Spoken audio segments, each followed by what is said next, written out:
Davidian, old, 1,000 lives, a nation on fire, block. What's this? It's Burn My Eyes, you twat.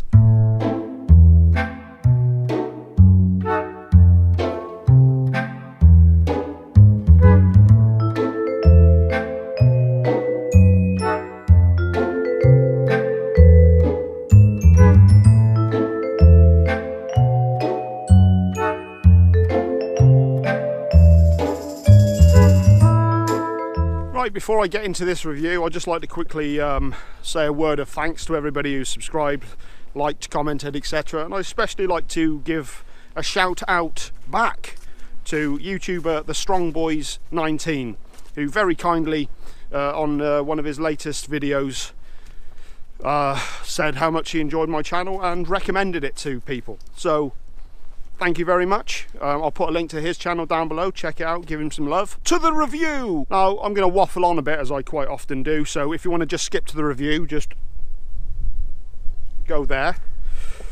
Now, their latest album, Catharsis, has caused a lot of controversy, whether it be for the lyrical content or the direction that the music has taken.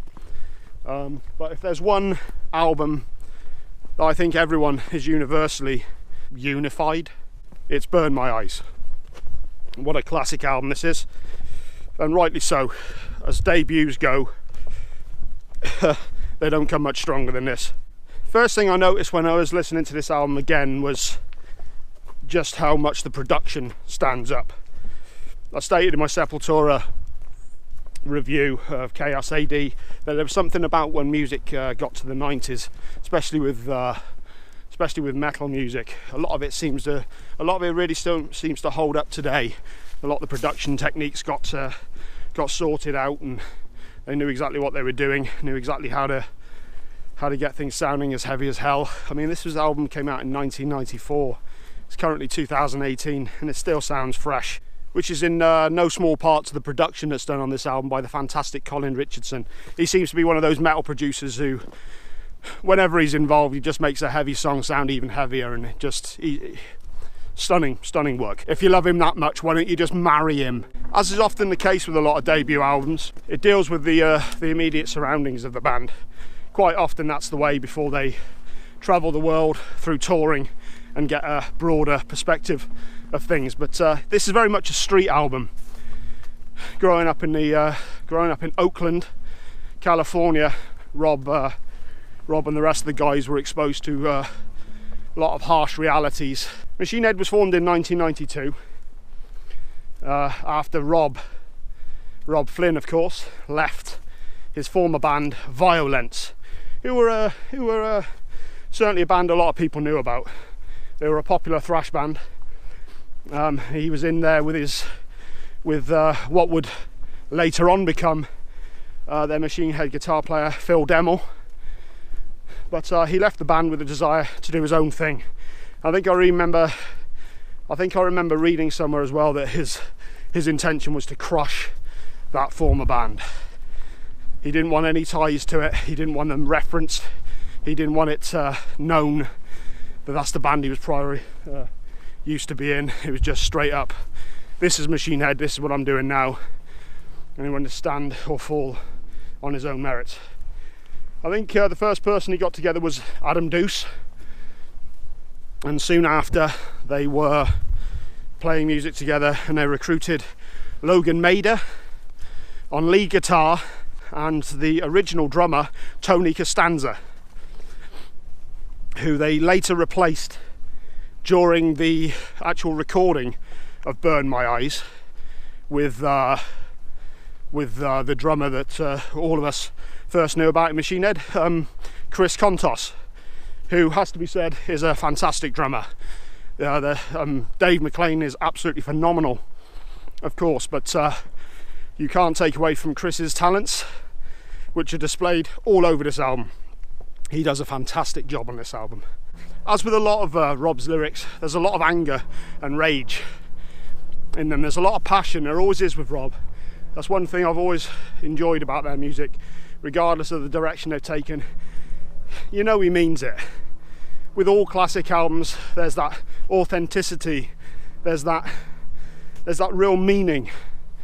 They mean every fucking note. but the lyrics aren't nihilistic, they aren't without hope. If anything, it's quite the opposite. This is the thoughts of a man who's looking around and saying, do you not see what's going on? Can you not see this shit? Things need to change. And you always need people like that. That's what artists are supposed to do. They're supposed to, as he said in the Writing for the Blackening, hold a mirror up to society. That's what an artist is supposed to do. Make people take a look at themselves. Make people look around them. Make people take a look around them at the situations they're in. And just question what's going on. And that is why this is such a classic album. Because it does that. It gets you thinking. It deals with reality. And sadly, it deals with a lot of topics that are still relevant today. Quite often these albums do that. Much like Chaos AD, which dealt with massacres, political lies, misinformation, war. This stuff never seems to go away. It's always around. Which unfortunately is why a lot of these albums stay as relevant as they do. These lyrics could have easily been written today and easily applied to today. Well done, Ben. I've already stated, but the lineup for this album: Rob Flynn on guitar and vocals, Adam Deuce on bass, Logan Mader on guitar, lead guitar, and Chris Kontos on drums. Great lineup, great band, great production. Let's get into the songs. Fucking finally. First up, Davidian. To this day, probably their most well-known song.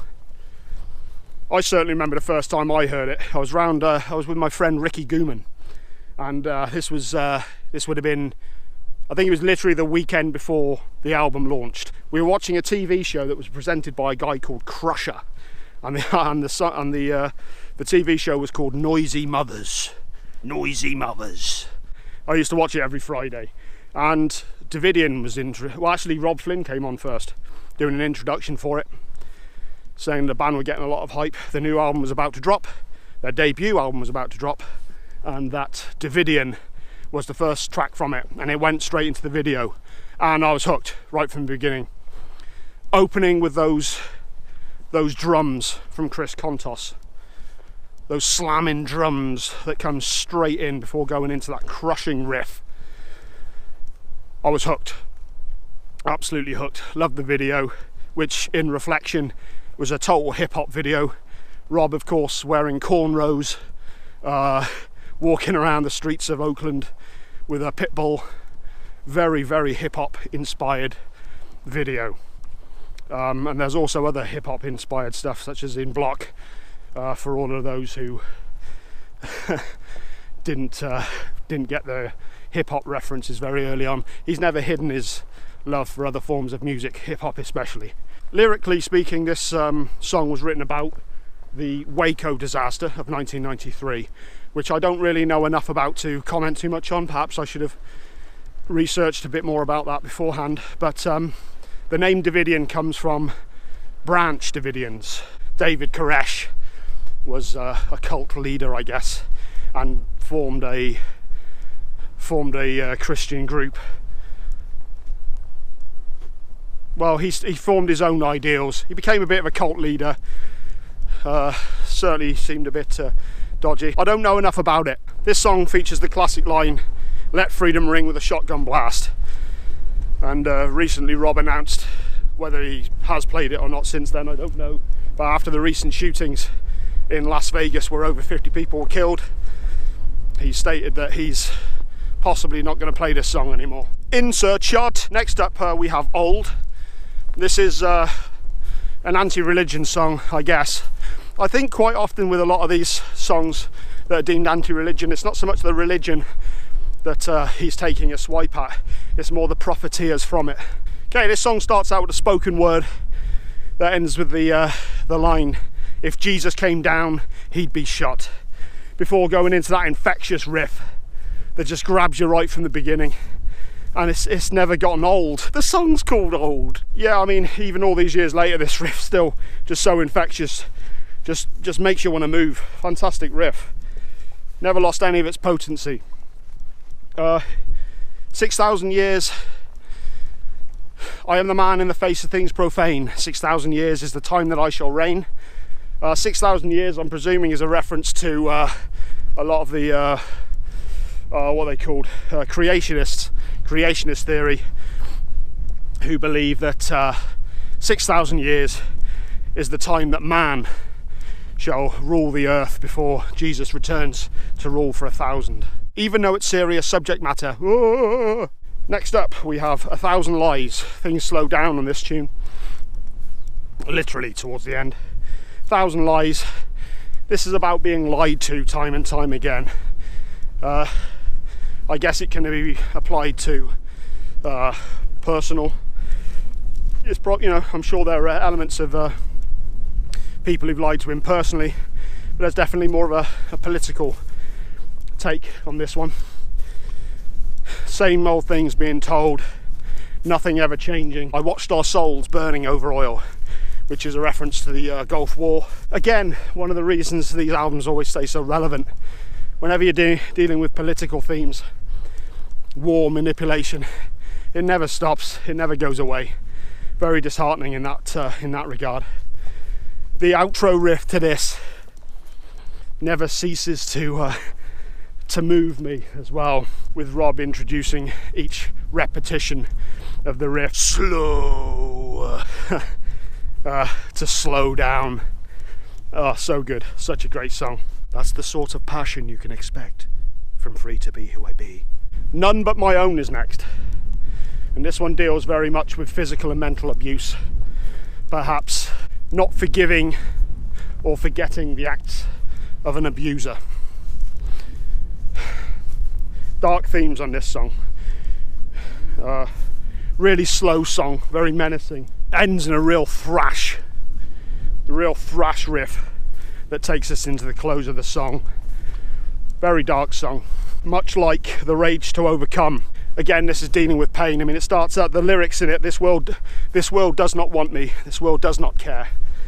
So again, coming from the perspective of a man who's suffered a lot of abuse in a lot of different ways, whether it be personal, through family, or society in general. Some heavy fucking shit. Starts out with Chris Kontos's slamming drums fading in slowly into the song before going into this chaotic swirl of guitars. Really kind of this disorientating guitars piercing, really setting a dark scene before going into more of a mid-paced triplet gallop on the guitars. There's a lot of thrash moments on this album, and it's considered to be a thrash album.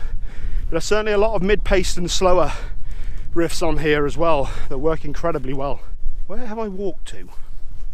In terms of lyrics, as dark and foreboding as they sound, like all of his lyrics, there's a sense of taking the pain, learning from it, letting the pain make you stronger, learning from it and transcending, making things better. I mean, the guy's a fighter, no matter what anyone says about Rob, the guy's a survivor. He's gone through a lot of pain in his life and he's made something out of it. Once again, Sir Robert of Flynn, I applaud you. Death Church is up next, which starts out with a manipulated version of Charles Manson's Testimony, while Chris Kontos counters in with the drums and Adam Deuce's bass, just giving a dark, foreboding introduction. This is one of them witty scenes I do where I go from that scene to the next scene. This song once again kind of focuses on cult leaders or a lot of evangelists, TV evangelists, people who profit off the weak and the old, they're easily manipulated for money from their beliefs. People who use other people's beliefs to make for their own profit, for their own gain. I'm wondering, there was a recent podcast that Rob did with Jamie Juster, the Juster podcast, highly recommended. Always check out Jamie Juster, such an inspirational guy, love that guy. Where he talks about how his uncle got into a cult, and he and his family drove down there to get his uncle out, and basically never did. They didn't get him out, and this is purely my own speculation, but I'm wondering if that has an influence on this song, and also a lot of his anti-religion sentiment in general. That personal experience of somebody who's been taken away and manipulated by a cult leader. It's real, yo. Next up we have one of my personal highlights of the album, which is A Nation on Fire. Starts out with a beautiful guitar intro from Logan Mader. The song deals with basically a nation on fire, America's implosion. Rob looking around like, what the hell is going on? Some of the lyrics, for example, a world that spends more to kill than to cure. This is Rob looking around just like, what the fuck? Why are things like this? Things need to change. Jesus Christ, grow a beard again. Ugh. A real sense of just wanting things to be better on this song.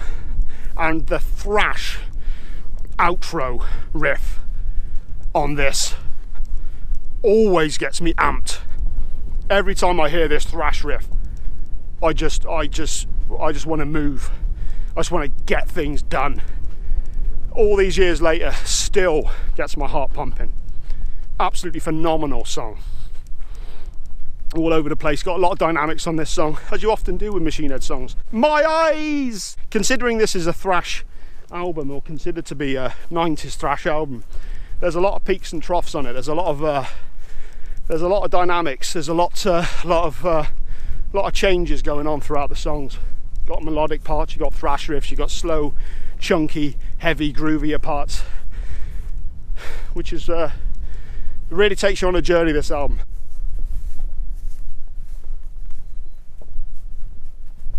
Next up we have Blood for Blood. Starts out with these chaotic guitars, lots of dive bombing guitar noises, tremolo arms being applied to get a real chaotic foreboding. Stop saying foreboding. Not everything's foreboding. After all, the dive bomb guitar intro goes into a blistering riff. And this song, thematically, I guess is about the law of the street. Blood for blood. Somebody gets you, you get them back. Somebody comes after you, you go after them twice as hard. You never turn the other cheek. Otherwise you're dead. Come at me, bro. I mean, Rob Flynn at one point was a crank dealer. So he grew up in some pretty bad places. He was exposed to a lot of gang violence. A lot of gang violence, as is displayed in the latest album on Triple Beam. And this song really reflects that. Trying my best to get insert shots. I'm your god now. A very, very dark song. This is about drug addiction, but I found how to numb it, if only for just a short while. I once again wonder if this is in reference to his uncle. The drums have a militaristic style to them, a very military feel to the drums. And again, in the Jamie Juster podcast that he was on recently, he once again states about his uncle who was in the army, and I'm wondering if there's references to PTSD. I think he was saying how his uncle came back from Vietnam, I guess, fucked up, as a lot of them did, and descended into drug and alcohol addiction. So I'm sure that plays a part on this song. Really well thought out song, this one. Very pained lyrics. So anyone who knows anybody who's been going through addictions as well makes this song especially poignant. Very very tough to listen to. Great song, but tough to listen to. Next up is Real Eyes, Realize, Real Lies. This was written about the, is it 1992, I think it was, the 1992 LA race riots, where of course everything kicked off. And Rob would have been right in the thick of it, where he was living, with a bird's eye view of what the hell was going on. Lyrically from Rob, you literally just have the title words said a few times, screamed a few times, very passionate delivery. The bulk of the song is actually transmissions and news reports of those riots, as well as examples of racist thoughts and religious zealots. Final song on the album proper is Block, and this is again about street life. This is about growing up in the hood, gang violence, gang warfare, street life. The lyrics are rapped on this, with Rob displaying his love of hip-hop, or should I say not shying away from it. Great track, great closer. Anyone who has an issue with the hip-hop direction that Hit Machine Head have done since need to look at this song. And again, like I said earlier, the video for Davidian is a straight up hip-hop video, pure and simple. So they've always had that element in their sound and in their lives, in their influences. Now, it's also worth mentioning that on the Digipack version that I own is a bonus track, Alan's on Fire, which is a great cover by a band called Poison Idea, a hardcore band. Great track as well, so it's worth checking that out. I'm sure you can find that on Spotify, and you can certainly find that on YouTube anyway. So even if it's not included on the edition you've got or you're looking at, that's worth checking out as well. So that is Burn My Eyes. What an album, what an absolute genuine classic. Much like Chaos AD last week, I thoroughly enjoyed listening to this album again and just immersing myself in it, in the lyrics, and still as relevant and as potent as ever. Production wise, lyrically, musically, everything about this, once again delivered with out and out passion, still stands up. And I can see this just being one of those albums that people continue to keep talking about because it's just so well done. It's just such a great album. This was actually Roadrunner's biggest selling debut for many years, up until Slipknot's debut, self-titled debut in 1999. This is the point in the review where I can put my phone away and just actually start riffing. Any comments? Please do. Never get sick of getting comments. So, next week, what am I doing for the classic review? I am going to be covering the gothic masterpiece that is Typo Negative's Bloody Kisses. Such a shame Peter Steele died. True talent, true loss for our world. Sad that we'll never hear Typo Negative. That's next week's review. So come back next week, Typo Negative's Bloody Kisses, classic album review. There's a bunch of other shit going on as well, so just look at that.